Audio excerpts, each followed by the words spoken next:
मेरा नाम है अंकिता और आप देख रहे हैं इंडिया टाइम 24 न्यूज। वैसे तो आरक्षण की शुरुआत आजादी से पहले ही हो चुकी थी, लेकिन इसका दायरा अब भी बढ़ता जा रहा है।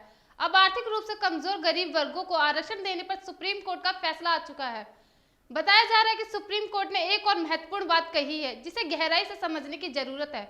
जस्टिस बेला एम त्रिवेदी ने आरक्षण पर संविधान निर्माताओं की भावनाओं की याद दिलाई।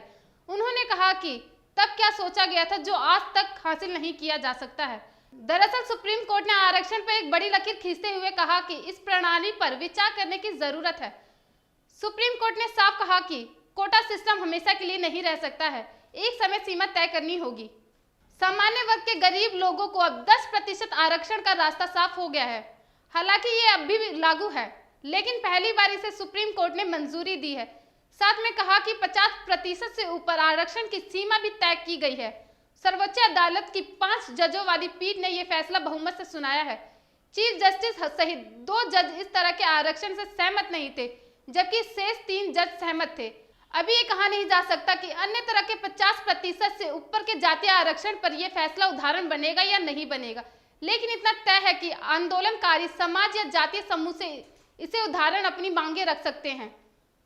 जो 2 जज आर्थिक गरीबों के आरक्षण से सहमत नहीं थे, उनका तर्क है कि इस वर्ग को आरक्षण देने से संविधान सहमत नहीं हो सकता, लेकिन बाकी आरक्षण वर्ग गरीबों को इसे दूर करना ठीक नहीं है, इसलिए ये समानता के पक्ष में नहीं कहा जा सकता। आरक्षित वर्ग के गरीबों से उनका मतलब अनुसूचित जाति, अनुसूचित जनजाति और पिछड़ा वर्ग के गरीबों से है। हालांकि इस वर्ग को पहले से ही आरक्षण मिला हुआ है। सवाल ये भी उठ रहा है कि इन 3 वर्गों को दोहरा आरक्षण लाभ क्यों दिया जा रहा है। लेंगे एक छोटा सा ब्रेक। भगत चंद्रा हॉस्पिटल विश्व की सभी आधुनिक और बुनियादी सुविधाओं से परिपूर्ण एक world class multi speciality hospital Mahavir enclave Palam डावडी रोड पर स्थित साउथ वेस्ट दिल्ली का एकमात्र मल्टी स्पेशलिटी हॉस्पिटल, जहां 24 घंटे आपकी सेवा में उपलब्ध हैं वेल क्वालिफाइड डॉक्टर्स और हेल्पिंग स्टाफ। डॉक्टर CM भगत द्वारा स्थापित भगत चंद्रा हॉस्पिटल आपकी सेहत का ख्याल रखना ही इसकी प्राथमिकता है, वो भी अफोर्डेबल रेट्स में। स्वागत है ब्रेक के बाद।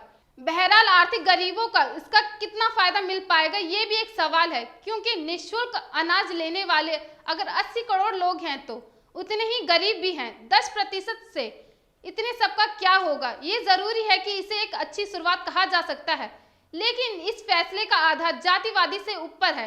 देश के गरीबों के भले के लिए इसमें एक नई सोच है। वैसे तो अब जो पिछड़ा वर्ग का आरक्षण है वह भी एक तरह से आर्थिक आरक्षण ही है, क्योंकि 8 लाख रुपए वार्षिक आय से ऊपर वाले परिवार को किसी भी व्यक्ति को पिछड़ा वर्ग आरक्षण लाभ नहीं होता है।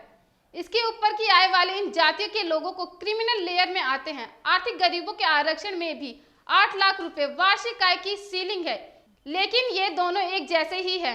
हो सकता है आगे चलकर देश में हर तरह के आरक्षण पर क्रिमिनल लेयर वाला क्राइटेरिया लागू हो। ऐसी तमाम खबरों के लिए बने रहें और देखते रहें इंडिया टाइम 24 न्यूज। खबरों से खबरदार रहने के लिए चैनल को सब्सक्राइब करें और प्रेस करें बेल आइकन।